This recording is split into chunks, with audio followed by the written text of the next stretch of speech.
Salut les kids, c'est Aurélien de la chaîne Deviens Artisan Électricien. C'est parti, je vais te montrer le pire tableau que j'ai jamais vu. Ah, regarde, il est magnifique. Bon, c'est le grand-père qui a fait ça dans le temps, il y a 30-40 ans. Bon, il est pas électricien, hein, ancien colonel de l'armée. Écoute, à l'intérieur, c'est pas trop ça qui me dérange. Là, même la terre, tu vois, c'est pas trop mal. Et les ponts, ils commencent un peu à foutre le camp. Mais si c'était que ça, à la limite, ça serait pas trop grave. Mais c'est surtout que t'as pas de différentiel, tu vois. Et là, le pire, c'est que quand je suis arrivé, j'ai quand même fait le test. Et tu vois, là, il est pété. Il est limité à 15 ampères. Ça m'est déjà arrivé plusieurs fois de taper au-dessus des 15 ampères. Ça a sauté. Très difficile de réarmer. Je vais pouvoir mettre ma GTL ici, refaire mon tableau. Et après, j'appellerai les 10 pour qu'ils puissent venir me remettre cette platine. Let's go! Premier truc qu'on va faire, on va retirer cette merde.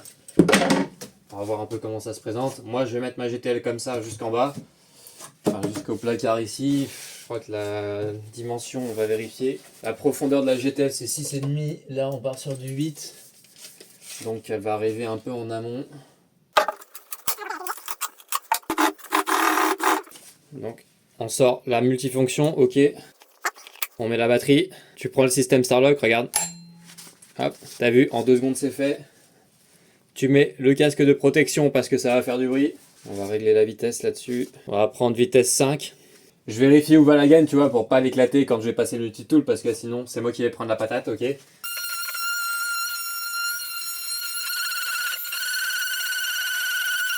Mesure de précaution, on va quand même couper la lumière. Ça, je me rapproche un peu du tableau, donc on sait jamais.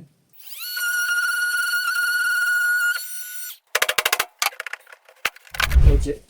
Ça, c'est la gaine d'alimentation du coffret Enedis, ok, du disjoncteur de branchement. Et puis là, du coup, là, tu vois, tu as les fils qui sont passés complètement à l'arrache de l'aval. Ça, c'est l'amont, ça, c'est l'aval. De l'aval jusqu'à ici, pas, ça alimente au tableau. Et hop, sans différentiel, magnifique. Si tu veux faire une Claude François, c'est parti. C'est pour ça que je vais mettre un différentiel. Deux trucs à savoir sur le multitool. T'as vu la première chose, comment j'utilise, c'est très simple. Hein. Même un enfant de 3 ans peut l'utiliser. Mais le truc, c'est que en fait, il faut faire osciller ton outil. Sinon, ça va user ta lame prématurément. Ok. Donc la leçon à retenir, c'est surtout tac. Tu t'y vas pas comme ça. Il faut que tu bouges un peu ta lame, comme je l'ai fait, pour pas que ça l'éclate. Et deuxième truc à savoir, c'est qu'en fait, normalement, je vais pas le tester, ça me fait peur. Mais normalement, ça, si tu mets à pleine balle, tu vois, si je mets mon doigt et que j'appuie pas dessus, il se passe rien. Enfin, en tout cas, ça m'a pas coupé le doigt. C'est pas une raison pour tester ça chez toi, hein. J'ai vu le testeur Bosch le faire, mais...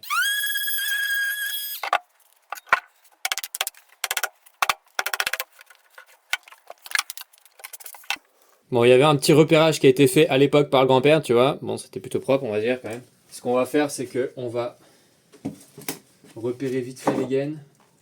Putain, t'as vu? Là, j'ai failli me prendre la patate. Oh, le con. J'avais pas coupé le disjoncteur de branchement alors que j'étais quasiment à toucher les peignes d'alimentation. Comme quoi, dès que t'es pas attentif, ça peut partir à un quart de tour le truc. Ok, on est bon, il y a 8 gaines, 8 disjoncteurs, donc on peut pas se planter. T'as la 9ème là avec des terres dedans. Mais du coup, c'est tout bon. Maintenant, ce que je vais faire, c'est que je vais tout déposer. Et ça devrait aller assez rapidement, normalement. On reprend bien notre embout magique, plus-minus là. Tu vas voir la vitesse là avec laquelle ça va aller.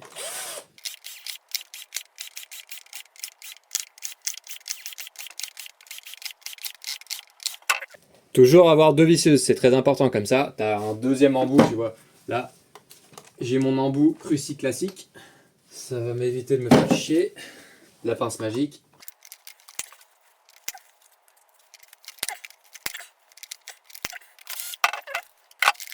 Le grand-père là, il avait un peu abusé sur les fixations. Je peux te jurer que si fixé comme ça ces mortiers, je peux t'assurer que la défense de la France n'était pas assurée. Putain.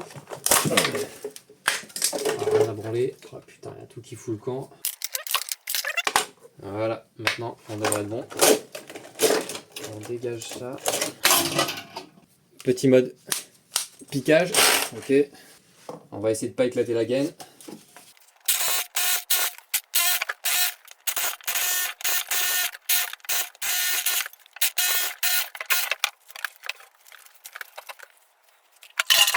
Encore que je dégage un peu 2-3 petites gaines là, et puis on sera bon.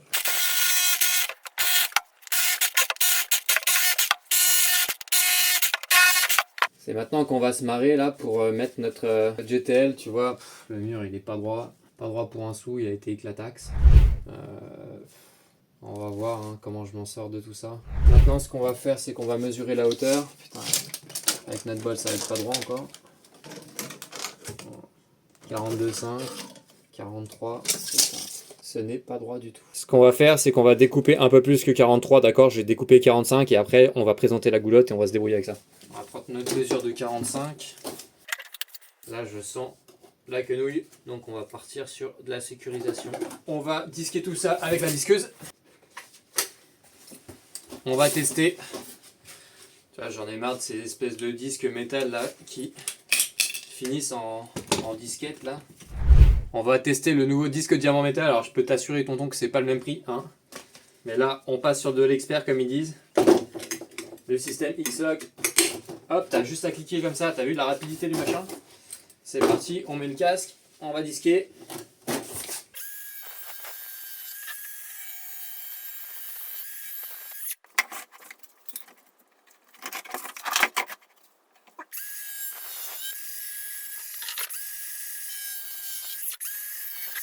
Je peux t'assurer qu'il y a du plastique dans ces goulottes. Alright, on est bon. Au niveau de la coupe, tu vois, elle est plutôt droite. Je me suis pas trop raté.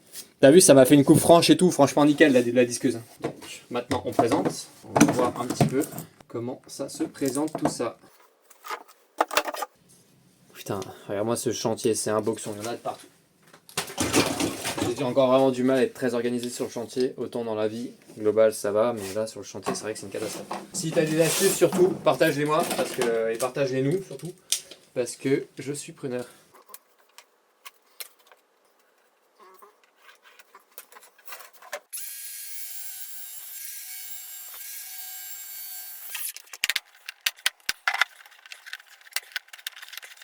On enlève le cache. On va faire les petites vérifications, les petits tests. On va remonter le disjoncteur de branchement. Ça tape bien ici, 230 ici. Là, on n'a rien forcément parce que j'ai rien levé. Si je lève maintenant, qu'est-ce qui se passe?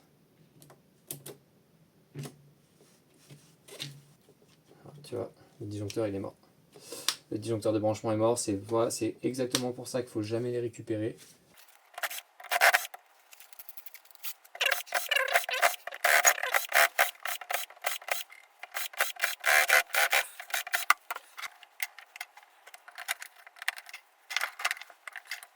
Non, heureusement j'en avais un dans le camion qui traînait.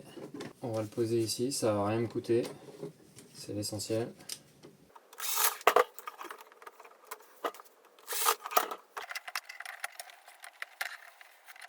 Regarde-moi cette merde, je déteste Agar, c'est vraiment nul. Ça fait chier à poser du matos de merde. Maintenant on est bon. On va vérifier les serrages, on va remettre nos barres de pontage.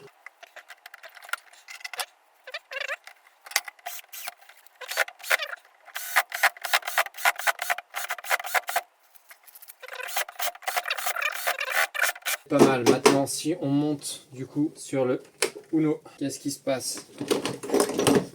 Donc là, on a bien 230. Tac, on passe ta molette. On est bien à 230. On devrait avoir du 230 partout.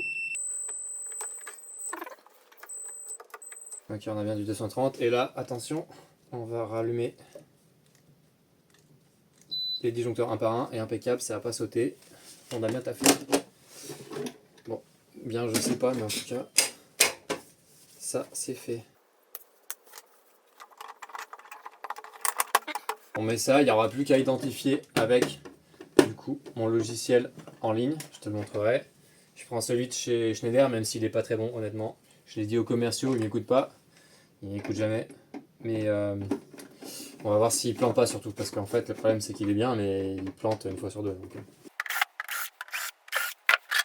Je vais te montrer le résultat. Bon, c'est pas le plus propre que j'ai fait, mais globalement, les boucles sont ok. On pourrait essayer de remettre mieux les boucles, mais tu vois, franchement, sur de la Renault comme ça, on n'est pas trop mal, je trouve. Mon borné terre là-haut, il est plutôt propre. Et puis là, il y a 2-3 petits fils qui se croisent, mais on est pas mal. Là, j'aurais pu être un petit peu plus court ici, faire plus belle mes boucles en neuf. Mais globalement, ça va. Je trouve qu'on n'est pas trop mal pour un truc un peu à l'arrache comme ça. Écoute, ça ira très bien. N'oublie pas de t'abonner surtout. Je referai un tableau en 9 cette fois de semaine prochaine. Et là, je vais essayer de bien le faire. Je vais tout te montrer, donc reste bien connecté surtout. N'hésitez pas en commentaire à me dire voilà ce que vous en avez pensé, ce que j'aurais pu améliorer, en sachant voilà que les conditions étaient particulières, c'était pas du neuf et c'était pas de la rénovation lourde. Donc je me suis un peu adapté à l'existant. Cette chaîne notamment va m'aider à m'améliorer grâce à tous vos retours, donc je vous en remercie par avance. Et restez, s'il vous plaît, courtois, en sachant que voilà, il y a certaines choses, je sais très bien que j'aurais dû mettre voilà, typiquement tout en Schneider. Je ne l'ai pas fait pour une raison de coût évidente. J'ai pas non plus respecté la norme au niveau des prises, etc. Parce que voilà, je sais ce qui a été fait ici, c'est mon grand-père qui a fait le truc, c'est pas un électricien professionnel, donc je prends pas de risque. J'ai préféré assurer le coup et laisser comme c'était avant, en mettant beaucoup de 10 ampères. Je sais que c'est pas le bon ampérage, mais voilà, je m'en fous, c'est chez moi, je fais ce que je veux. Merci les gars, bon chantier, à vous surtout, et bisous.